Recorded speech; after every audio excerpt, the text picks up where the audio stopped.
Hey, if you're looking for marketing ideas starting April 1st that could draw some additional business to you now that OEP is going to be over tomorrow, just remember to think about public transportation advertising, adding some production value to your video studio, even if it's not a real studio, and maybe if you're a brick and mortar agent, that LED signboard, get the leads coming, get the apps flowing. Your business doesn't have to stop today.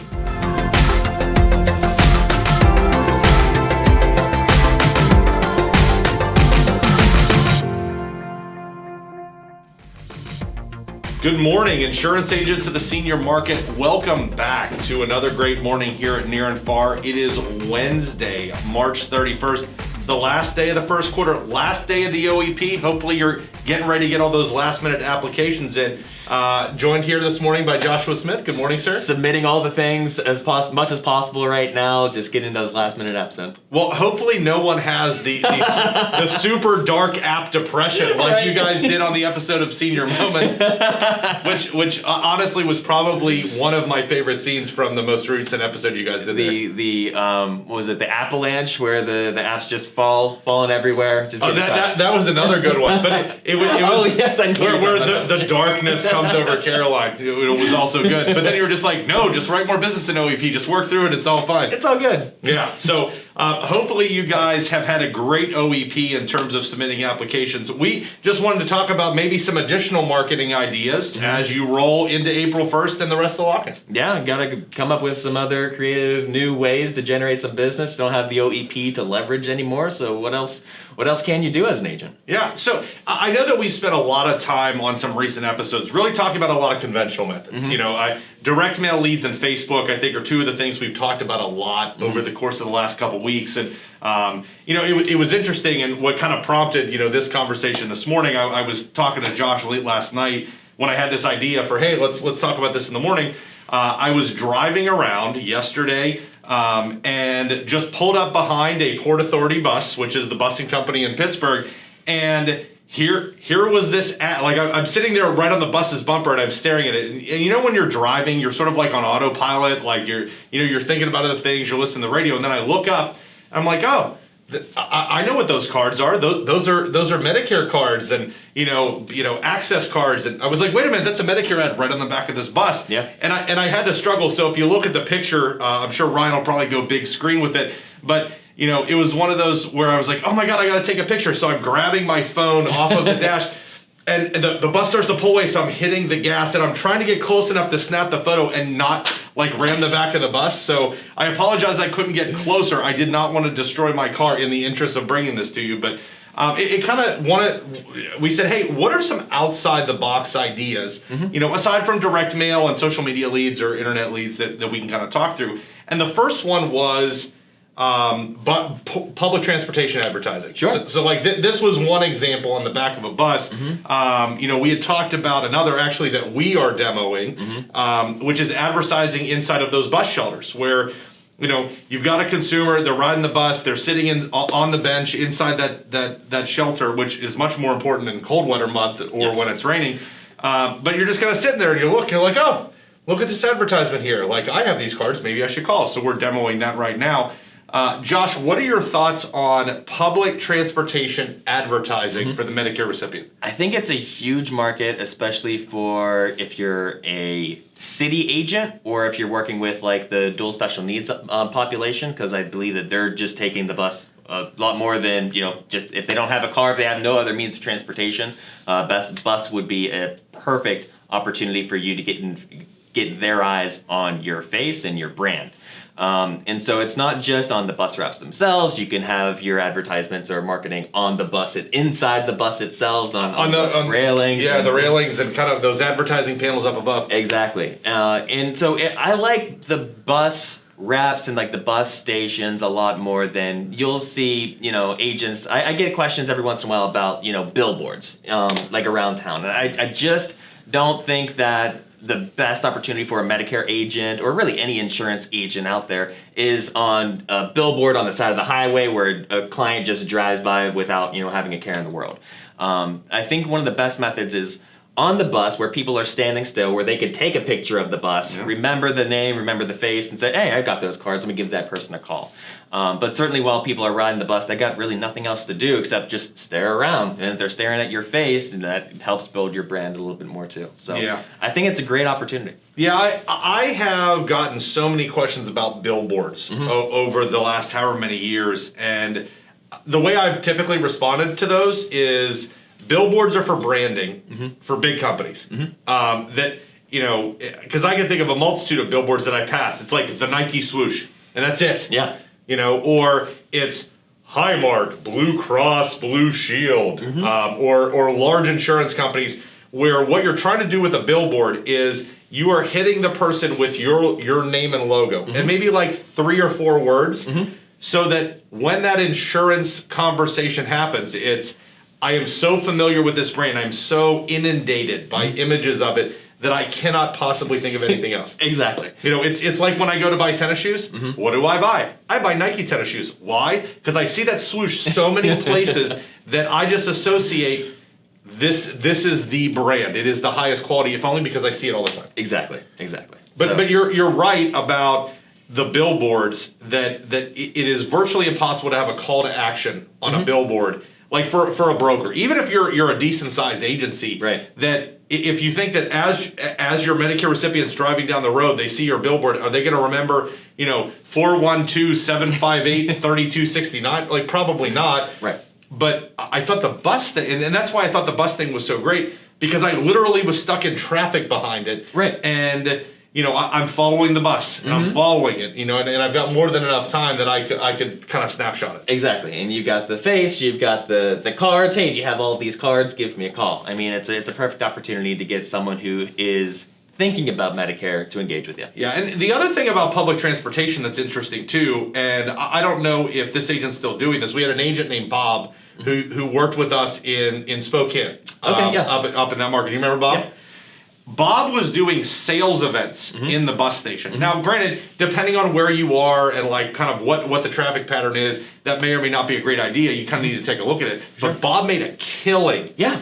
He just set an information table in a bus station where there was a lot of traffic coming in and out, and he just passing out information on available dual eligible plans. He did really well with that. He did super well. In fact, he did so well that he even got the carriers to file those events with CMS for him. Gave him all the collateral that he needed to host the event, and then all he had to do was go there every other day and sit at his booth, and he made a killing on it. Yeah, we'll have to check in with him, see if he's still doing that. But yeah, for sure. I don't know that we've talked about that since COVID started last year, but I know that was a really big thing for him. Absolutely. So here's another idea for our agents, specifically looking for outside the box ideas. You had just had a conversation with a new agency that we're starting to work with up in Michigan, and they're doing some video. And one of the things we had talked about as potential co-op opportunities was helping them upgrade their video delivery. And this is a little image here of our video studio, kind of give you a behind the scenes, because all you're seeing is Josh and I on the table on the video board, but it doesn't even need to be anything as complex as this. And this is before we draw the shades and turn the lights off and kind of put ourselves in production mode. But you may not need to do something like this, but even just kind of like a basic tripod and like a basic microphone that isn't super expensive can really add production value to how you're trying to get your message to consumers. Yeah, absolutely. I mean, at the very least, you need probably a decent lighting. Like, I don't know if that's just positioning yourself in a good room in your house that has the lighting, or buy some professional bulbs that you can see in the bottom of our screen here. Yeah. A decent quality microphone, and you're pretty much good, as long as you've got like a webcam that doesn't, render in a subpar quality. Yeah. But even webcams right now that professionals will use, or YouTubers, or anyone on like the Twitch scene or anything like that, you can get a really high quality with HD for under $100 right now. So I mean, for a minimal investment, you can get in front of your clients in a much clearer way than you could, let's say, 5 years ago, and deliver some really interesting content and marketing towards those clients. Yeah, and I'll tell you what's interesting. Some of the first videos that we put out in 2020 I had a stand-up flexible tripod for my iPhone. And now, granted, it was, if I wanted to record a video that was longer than 2 or 3 minutes, like it was super big file coming out of my phone and trying to transfer it. Right. But I mean, if you're just looking to get some basic video messaging out to your consumers,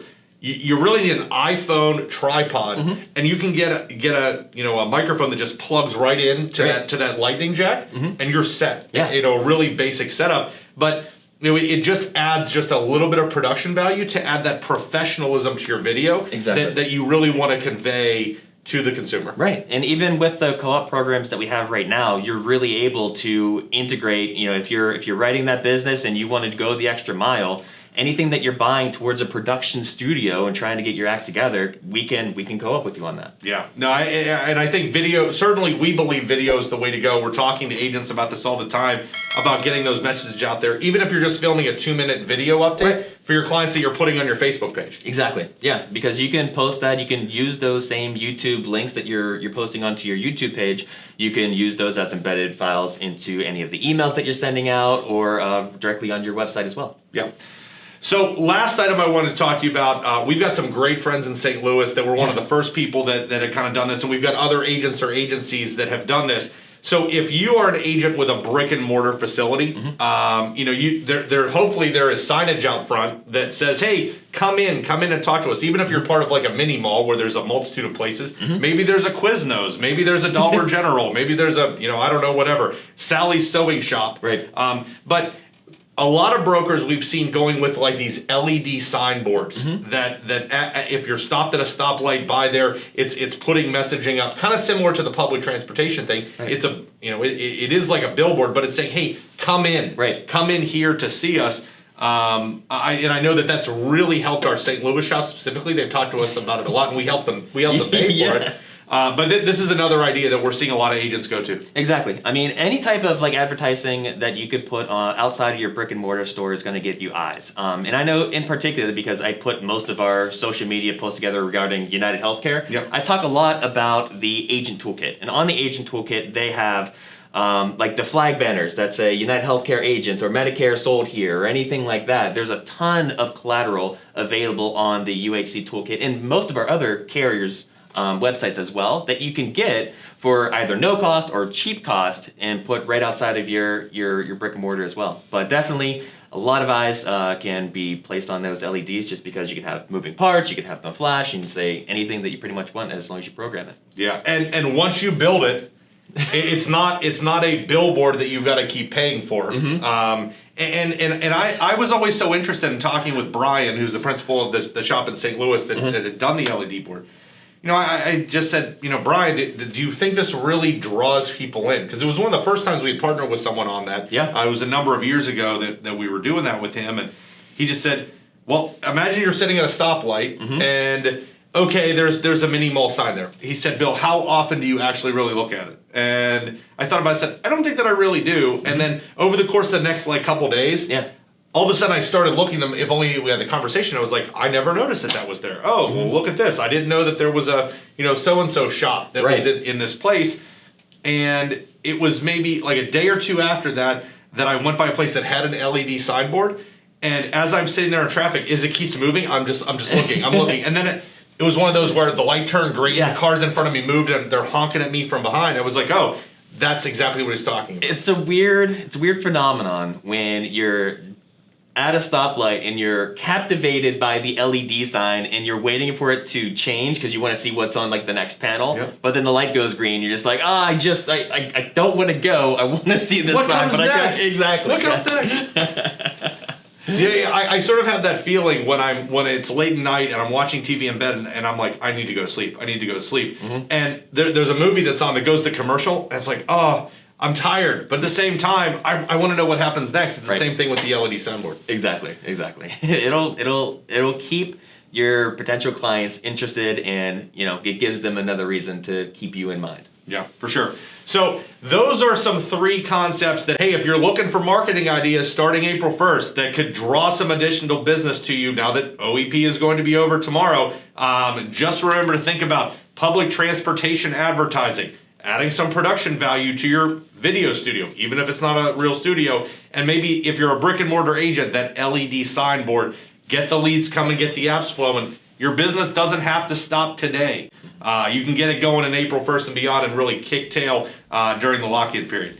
So, Josh, it's been great. Thanks for joining me this morning. It's been super fun. Yeah, thanks so much. And if you are thinking about any other marketing ideas, if you have any more questions, always give us a call. We're happy to help out. Do you want to use the magic and give them the phone number? It is right here.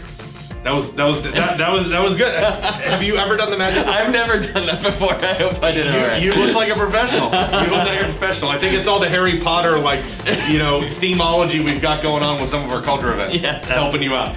So, hey guys, this has been great. We will look back to being with you on Friday, April 2nd. This has been Josh.